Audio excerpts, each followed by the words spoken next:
In this video, I'm going to be using chipping medium with zero experience and zero practice. So like and subscribe for more of this sort of foolishness. Hi everyone and welcome back to the Cyber Haggis. Half machine, half man, half ungulate, bad at maths. Recently I saw a tutorial on the Green Stuff World website and I wanted to replicate it. However, the tutorial was entirely pictorial. There were no videos whatsoever.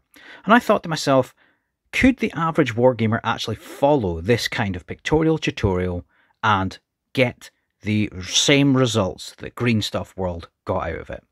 So I'm going to try and replicate that tutorial right here, right now, in a segment I'm calling Making Mistakes So You Don't Have To. Making mistakes so you don't have to. The Green Stuff World tutorial was all about painting a box. Exciting stuff, I think you'll agree. However, the main component was that they used their chipping medium, and that is the bit that I was really interested in because I'd never used it before. I wanted to see how it worked. Here are the paints and mediums that Green Stuff World used in their tutorial. There are also the chipping brushes that I've got there. We'll get to those in a second.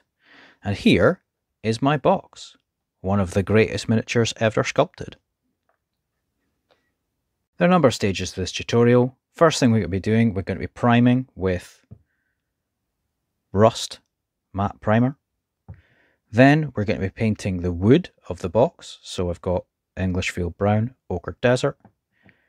Then that's the stage that you put on the chipping medium. After that, we block in the colours of the box itself. So we've got Forest Green, Warcry Green. At this point, that's when the chipping brushes come into play. So we've got one here, and as you can see, it's got a bottom that just screws out like that. And let's focus in on that. You can see it's a sort of stiff nylon brush, but there are 5 brushes in the set. Let's pick a different one. I'll just show you that it's got a slightly different head to it. So this is the yellow one. Oh, it's a bit stiff, but that's because the head is a kind of metal brass, very rough. But we're going to keep out the blue one because that to me looked like the one they were using in the tutorial. It never actually says. That's why I'm saying that this might be a difficult tutorial for people to follow. What they're doing is jabbing at the surface of the box with the brush, and then the chipping medium allows the surface colours to come off but not the lower colours. Seems simple. The next stage is they add in some highlights, some streaks of the wood with Sandstorm. And then finally they use some master medium with moss green ink and Andalusian earth ink to give it some depth. I'm just going to fire straight into this, so I'll see you in a second. Thing I've done is I've attached that crate to the top of a cork with a little dot of glue from the hot glue gun, and the next thing I'm going to do is I'm going to prime it. And I've never used the Green Stuff World primer before, so let's have a crack at that. Put some out onto the wet palette. Seems to flow quite nicely. Not going to water it down, I don't think, because it already seems quite liquid, quite runny. And yeah, that's going on really nicely. That's going on really smoothly. Try and get into the side of the metal straps there. As you can see, I'm just using a horrible old brush. You don't have to use anything fancy if you don't want to. Yeah, that's flowing on quite nicely, so I will get back to you once that is completely done. And here's the crate after the Green Stuff World primer's been applied. I've got to say I'm quite impressed with it after its first use. Really good consistency, really good coverage. Next up, we are going to apply the wooden colour to the crate. So what it looks like they've done from the pictures is first they've put on the English Field Brown to the majority of the crate. But then right in the centre of the top, they've added some Ochre Desert. So let's get that applied. I'm going to put some of the Field Brown into my wet palette. Now, by the sounds of things, there already is an agitator in there, which is quite nice. I don't think I've ever encountered that before. This is my first use of Green Stuff World acrylics. So let's see how this goes. Right, I've got the size 1 brush, get some clean water there, and we're just going to apply this to the majority of the crate. It looks like I'm going to need a couple of layers on this.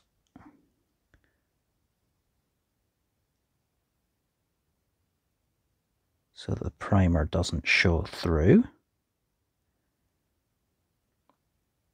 Again, it's got a really nice consistency, quite like that. Not overly worried if I'm going over the metal parts of the crate, so we'll come back and paint them again later.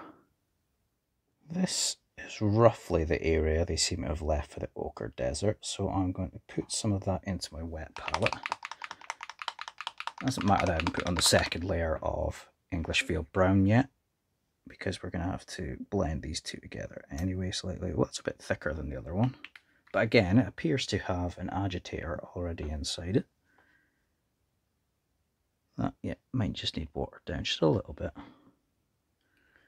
I'm just going to apply that directly to the center here. Again, I'm not overly worried about coverage just yet, because we're going to have to go back and put on a second layer, plus we're going to have to blend these two together. So just a little bit either side. It really doesn't matter if you go into the patches you've already done. As long as I've sort of vaguely covered the center here, I will be happy with it.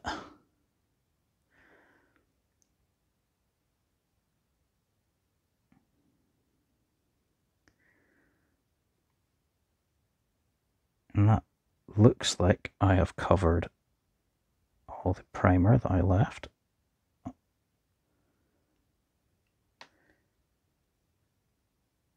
Again, it looks a bit scrappy at the moment, but we're just going to blend these two together.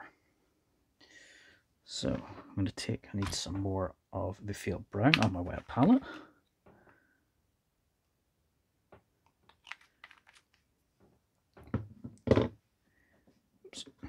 And I'm just going to take some from one side, take some of the ochre, mix them together, and I'm just going to go around the edges. We are after I have completed the blending. As you can see, I've just done a sort of rough job of that. It doesn't have to be perfect because most of this is going to be covered up by the next layer of paint anyway. I guess it's just to give it some color differentiation when the chipping medium is applied. Now, one thing I've noticed in their tutorial is that their box is a lot darker. I think what they've done is blend some of the primer into the English Field Brown. I think I might just go back and do that just now, so that again we've got a bit more color differentiation. Give me 2 seconds and I'll be back to you. I've gone back and I have blended in some of the primer to the English Field Brown, so now it kind of looks more like what they did, sort of darker around the edges of the crate. I'm going off entirely photo descriptions and a couple of lines of text here. There's no clear instruction, so I'm just going by what it looks like, and it kind of vaguely looks like what the photo looks like on the Green Stuff World website. So next I'm going to add the chipping medium, and as I have just said, I'm going to try and do this entirely off of their instructions. There are no instructions for how to use the chipping medium. It just says add a layer of the chipping medium. Again, I am just going by their instructions. I'm not going to follow any instructions, if there are any, for the particular chipping medium. And I'm using an old brush for this because clearly you don't want to use one of your better brushes for something like this. I don't know how thick this needs to go on. I don't know how many layers I need to put on. From their instructions on their tutorial, I would say just one. But we'll find out, I guess. So that looks like I've got good coverage over most of it. And we'll just sit back and we'll let that dry. Now that that's dry, it still kind of looks shiny. Should it? I don't know. Next up, we're going to block in the colours of the crate itself. Now, what it looks like they've done is mostly paint it Warcry green, but along the metal strips, paint it forest green, and then blended the two together. So that's what I'm going to do. I'm going to stick on a load of the forest green for a start, stick some onto my wet palette. Again, I've got to say I'm quite impressed with these paints. What with having already the agitator in them. Let's just check that. That does feel dry to me, even though it does look shiny. Let's put that over the top there.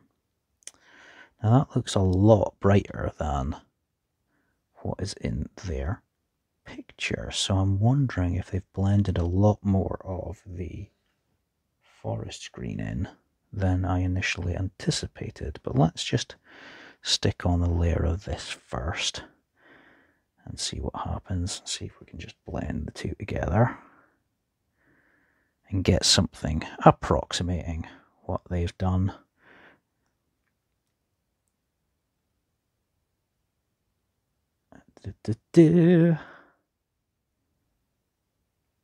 Right. I think it's been difficult to follow these instructions of theirs so far, simply because there isn't a lot of text going with their pictures. So it's not immediately obvious what it is they've done at each stage. I mean, they've asked you to put on the chipping medium. Fine, I probably could have gone back and looked to see exactly what they want you to do with chipping medium. But it wasn't the point of this segment, really. The whole point of this segment was to make the errors that you won't, hopefully, once you've watched this. I mean, obviously, if I'm being an absolute moron, feel free to leave a comment below and tell me that I'm an idiot. You wouldn't be the first, you certainly won't be the last. So I think that's all the Warcry that needs to go on there. Next, I'll put on some of the forest green. Now, I'm not going to be very careful with this around the metal support strips, because they're going to get painted over anyway. I'm just going to go straight down the middle of these. Hopefully that will focus in there. Yeah, that's a lot darker than the Warcry, so I'm going to need to blend those two together quite a lot.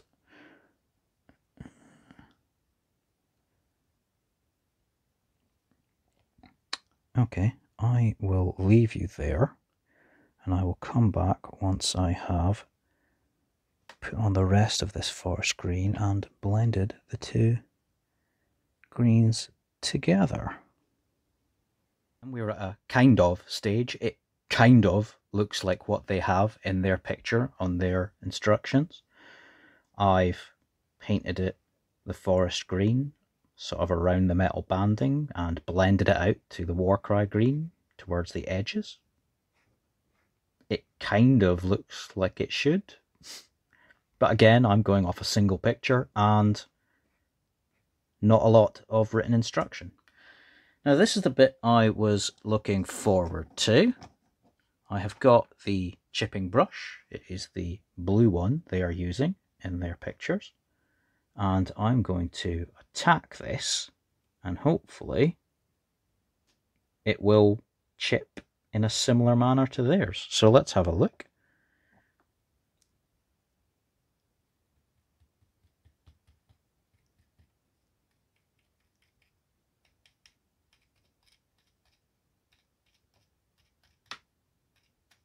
I being too rough? Am I not being rough enough?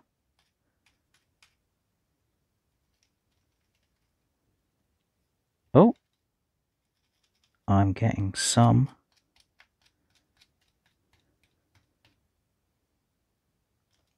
markings coming through. I think you really have to sort of push it against the... Yes, that appears to be having an effect.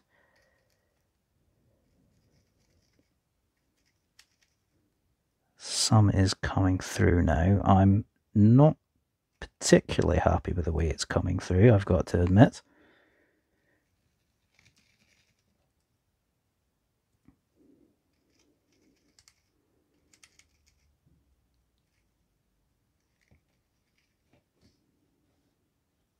Hopefully you can see that. I'm not happy with that. Maybe I should have looked further into how this was supposed to work. That's kind of starting to look like... Oh, I went to it too far there.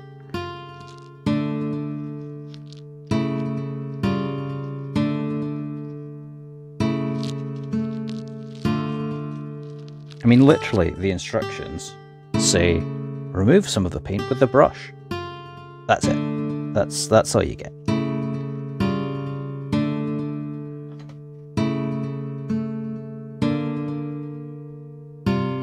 Yeah, that's not what it looks like in their pictures at all. Oh well, let's carry on. I went and I jabbed at it some more, and it kind of looks like what they've done, but really not. I don't know, did I not add enough of the chipping medium, or did I put too thick a layer of green on, or did I not use the brush properly? I don't know. I'm just gonna leave it there because I think the next level might do something with it. So next we're going to add the sandstorm to, in their words, retouch with light wood colour and imitate veins. So I'll break that out. I've added some to my wet palette, and there's some paint in the way there. Just get that out of the way. And we're just going to add some veining to the edges of the crate here. Seems to be what they have done, and sort of around where it's been damaged. A little bit too much. That looks okay, that's better. So if I just... There we go. Let's just use a thinner brush here than the one I was using before. If I do some around this sort of chunk of damage here, if I choose a side, there we go.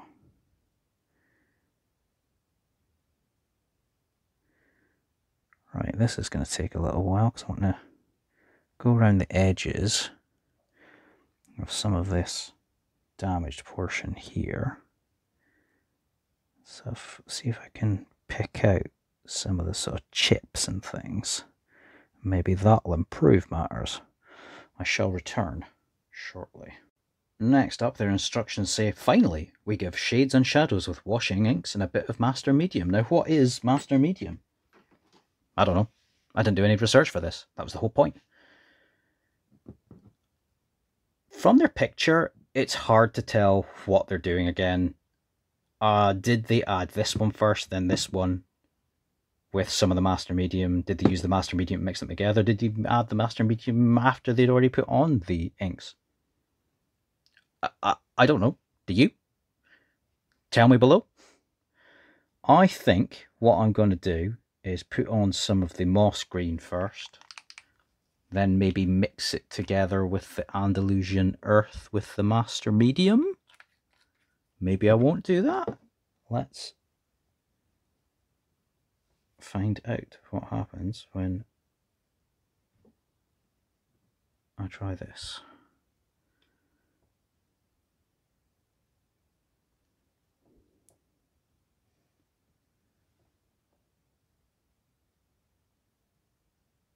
They seem to be adding it mostly around the edges of the metal banding.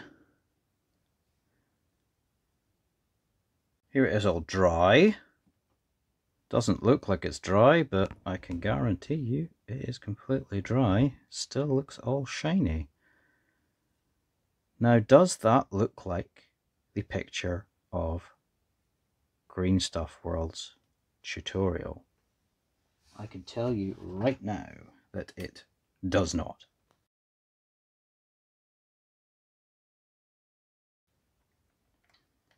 Now, you can see just from what they've done that there's a lot less in terms of rubbing off of the paint.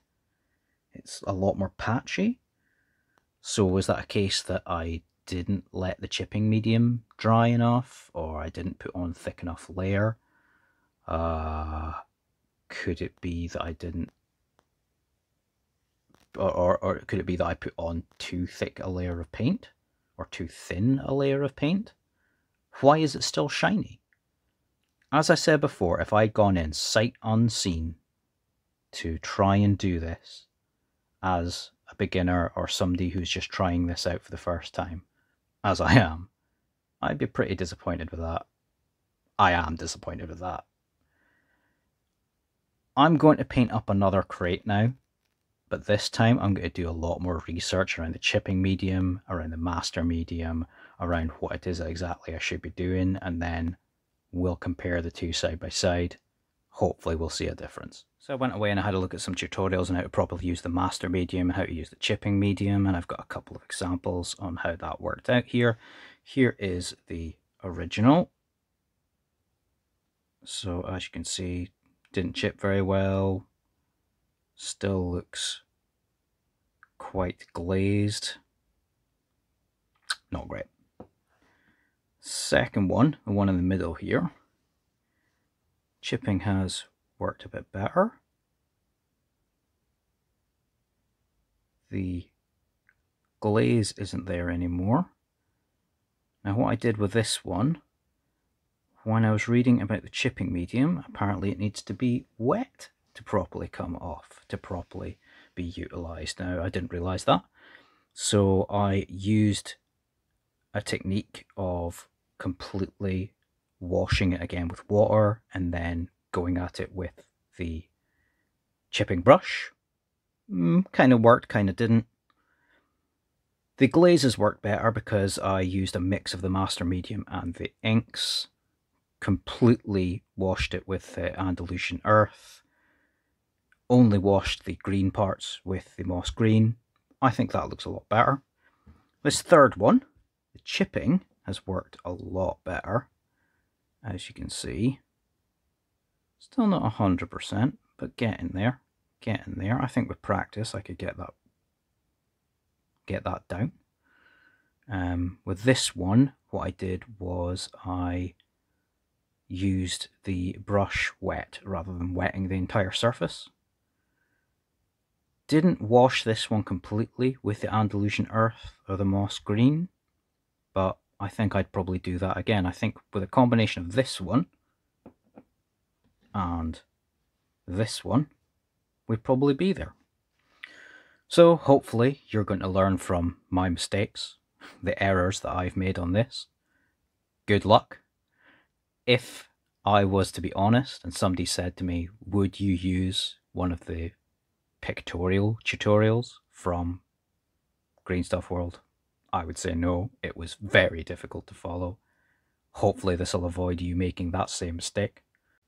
If there are any techniques you're afraid of using, or any particular products you're afraid of using and you'd like me to make the mistake of using it for you, then please feel free to tell me in the comments below, and remember to leave a like and subscribe, and I hope to speak to you again soon.